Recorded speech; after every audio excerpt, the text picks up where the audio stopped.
తహసీల్దార్ కార్యాలయం ముందు 6వ తారీఖు ఉదయం 10 గంటలకు కార్మిక సంఘాలు రైతు సంఘాలు కలిసి నిర్వహించే మహాధర్నాను జయప్రదం చేయాలని చెప్పి రైతాంగానికి కార్మిక లోకానికి తెలియజేస్తున్నాం.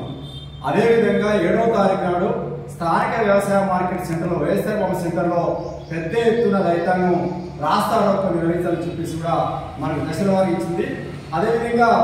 4-5 తేదీలలో జిల్లాలోని 18 మండలాలలో ఎక్కడికక్కడ బాధ్యత తీసుకున్నటువంటి ఆయా సంఘాలు మరి నీళ్ళు తీసుకొని మండల కేంద్రాల్లో కూడా రాస్తారోకోలు, ధర్నాలు, సమావేశాలు, సభలు మొత్తం కూడా విస్తృతంగా ప్రచారం చేసి కేంద్ర బీజేపీ ప్రభుత్వం తీసుకొచ్చేటువంటి మన రైతు మార్కెట్ ఏదైతే నూతన మార్కెట్ విధానాన్ని వెనక్కి ఇది దొడ్డిదారిన నల్ల 3 చట్టాలు తీసుకొచ్చే పరిస్థితి ఉంది. కాబట్టి అట్నే విద్యుత్ సవరణ చట్టం ఇది కూడా వెనక్కి తీసుకోవాలని చెప్పి, అటవీ చట్ట సవరణ నియమాలు తీసుకోవాలని చెప్పి, స్వామినాథన్ కమిషన్ సిఫారసు ఏదైతుందో అది అమలు చేయాలని చెప్పి, రైతు రుణ చట్టం తేవాలని చెప్పి, అదేవిధంగా కనీస మద్దతు చట్టం తేవాలని చెప్పి అనేక రకాల డిమాండ్లతోటి